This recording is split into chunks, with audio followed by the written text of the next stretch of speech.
Hello दोस्तों, तो मैं आज आया हूँ काफ़ी एक स्पेशल जगह पे। ये बीच काफ़ी स्पेशल है और ये कोई ऑर्डिनरी बीच नहीं है।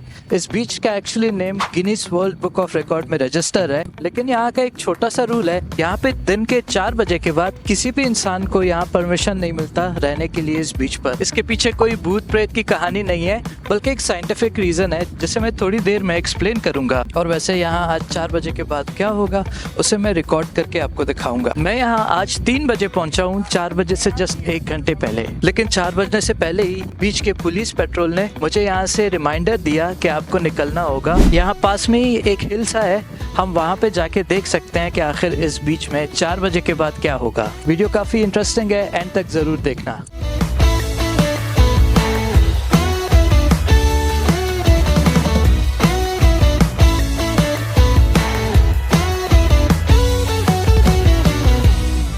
तो फाइनली मैं इस सेफ लोकेशन पे पहुंच चुका हूं, जहां यहां से मैं इस बीच को इजीली देख सकता हूं बिना किसी खतरे के। तो दोस्तों, इस बीच का नाम है सेंट जॉन बीच, जो bay of Fundy, New Brunswick, Canada में लोकेटेड है। इस क्लिफ को जो आप देख रहे हो, यहाँ 300 मिलियन साल पुराने फॉसिल डिपॉजिट्स मिले हैं साइंटिस्ट को, जो ये इंडिकेट करता है कि यहाँ की बायोडाइवर्सिटी काफी पुराना है। बे ऑफ फंडी को यूनेस्को के द्वारा रिकॉग्नाइज किया गया है इसके यूनिक नेचुरल एनवायरनमेंट के कारण। और बे ऑफ फंडी यानी कि इस बीच का सबसे खास बात यह है कि यहाँ पे वर्ल्ड का हाईएस्ट टाइड्स देखने को मिलता है, और सबसे हाई टाइड 54 फीट यानी कि 16.8 मीटर्स रिकॉर्ड हुआ है इसी बीच में, जहाँ Guinness book of world record में भी रजिस्टर्ड है। जिसका मतलब है कि पानी का लेवल राइज होता है दिन में 2 बार। और जहाँ पे मैं खड़ा हूँ, अपने ड्रोन को अगर मैं 54 फीट ऊंचा ले जाऊं तो पानी का लेवल यहाँ तक आ सकता है। आखिर टाइड्स दिन में 2 बार क्यों आते हैं? समंदर की लहरों के बीच और टाइड्स के बीच का डिफरेंस क्या होता है? आइए इसके पीछे का साइंटिफिक रीजन जानते हैं। सबसे पहले जानते हैं कि समंदर की लहरें या वेव्स कैसे क्रिएट होते हैं। एग्जाम्पल के लिए, अगर हवा काफी तेज होती है डेजर्ट पर, तो सॉइल पार्टिकल को अपने साथ मूव करता है, जिससे डस्ट लेयर क्रिएट होता है। सेम उसी तरह हवा का प्रेशर समंदर पे पड़ते ही समंदर में वेव्स या लहरें क्रिएट हो जाता है। और ये सारे लहरें ओशन के सेंटर से शुरू होते हैं और ओशन के बीच तक आते हैं। और इन लहरों की स्पीड डिपेंड करता है कि हवा का स्पीड कितना फास्ट या कितना स्लो है। और जैसे ही पानी ऊपर नीचे होके लहर बनाती है, तो इनका हाइट 1.5 मीटर से लेके 3 मीटर तक का होता है। लेकिन टाइड्स अलग होता है। अगर आप ओशन के पास रहते हो तो ये आपको पता होगा, टाइड्स दिन में सिर्फ 2 बार आते हैं, जिसमें समंदर का पानी राइज होता है, यूजुअली रात की तरफ से। टाइड्स में सी लेवल बढ़ता है और समंदर का पानी राइज हो जाता है। और सी लेवल जब हाईएस्ट पे होता है तो उसको हाई टाइड कहते हैं, और जब यही सी लेवल सबसे लोएस्ट पे होता है तो उसको लो टाइड कहते हैं। लेकिन आखिर दिन में 2 बार टाइड्स आते ही क्यों हैं? इसके पीछे क्या रीजन? हमारा सबसे करीबी ऑब्जेक्ट, हमारा नेबर चांद है। जैसे अर्थ का ग्रेविटेशनल फोर्स है जो सीधा मून को इफेक्ट करता है, उसी तरह मून का भी ग्रेविटेशनल फोर्स है जो अर्थ को इफेक्ट करता है। हाँ, लेकिन मून का ग्रेविटेशनल फोर्स काफी कम है अर्थ के कंपेयर में। लेकिन अर्थ का ग्रेविटी मून को काफी ज्यादा इफेक्ट करता है, और इस फोर्स को टाइडल फोर्स कहते हैं। अर्थ का ग्रेविटी काफी स्ट्रॉन्ग होने की वजह से चांद एक लॉक पोजीशन में है, और चांद अर्थ को सेम साइड में रोटेट करता है एक लॉक पोजीशन में। इसी रीजन से हम चांद का दूसरा साइड नहीं देख सकते। और यही टाइडल फोर्स रिस्पॉन्सिबल भी होता है अर्थ पे सी लेवल राइज का,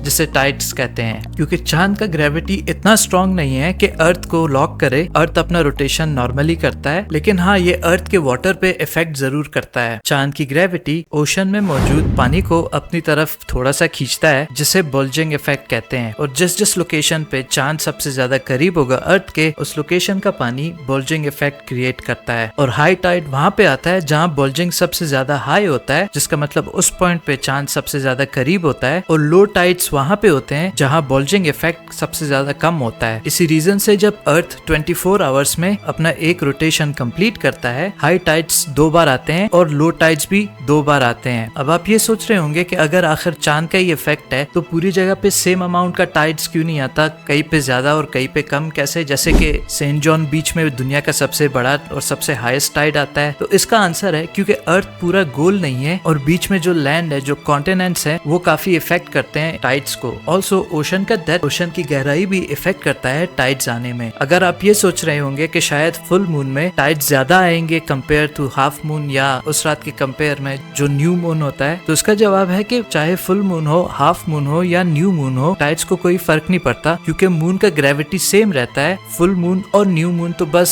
सन का लाइट होता है जो चांद पे पड़ता है, लेकिन चांद का ग्रेविटेशनल इफेक्ट या टाइडल फोर्स सेम अमाउंट रहता है हमेशा। हाँ, लेकिन एक न्यू मून के टाइम में सन भी काफी एक इम्पोर्टेंट रोल प्ले करता है इन टाइड्स को लाने में, क्योंकि न्यू मून का मतलब होता है कि सन, अर्थ और मून सेम लाइन पे अलाइन होते हैं और अर्थ सेंटर में होता है सन और मून के, जिसकी वजह से एक नहीं बल्कि दो टाइडल फोर्स पड़ता है अर्थ पे, एक सन की ग्रेविटी का और एक मून की ग्रेविटी का। इस इफेक्ट से पॉसिबल है कि टाइडल वेव थोड़ा सा ज्यादा आए, और जब मून सन और अर्थ के बीच में होता है तब फुल मून होता है। अब लास्ट क्वेश्चन आपके माइंड में ये भी आता होगा कि हमारा बॉडी भी तो 70% पानी से ही बना है, तो क्या चांद या सन का टाइडल फोर्स हमारे बॉडी को किसी भी तरीके से इफेक्ट कर सकता है? इसका जवाब नहीं होगा, क्योंकि हम अर्थ के काफी करीब है चांद और सन के कंपेयर में, और अर्थ का ग्रेविटी काफी स्ट्रॉन्ग है हमारे लिए, जिसकी वजह से हमें सन और मून का टाइडल फोर्स का कुछ पता नहीं चलता। और हम लोग इसी हाई और लो टाइड का काफी इस्तेमाल करते हैं इलेक्ट्रिक जनरेट करने में, जैसे कि हमने समंदर के अंदर टर्बाइन लगाया हुआ है जिससे लो टाइड और हाई टाइड के आने से इलेक्ट्रिसिटी जनरेट करता है, और काफी लोग इस इलेक्ट्रिसिटी को यूज करते हैं। और ओशन पे जाने वाले शिप भी काफी बार हाई टाइड्स और लो टाइड्स का इस्तेमाल करते हैं पैसा बचाने के लिए और तेल बचाने के लिए, और इसी नेचुरल फिनोमेना के यूज करते ही पानी ही शिप को कैरी करता है काफी लंबे लोकेशंस तक। चांद काफी अमेजिंग और खूबसूरत दिखता है अर्थ से,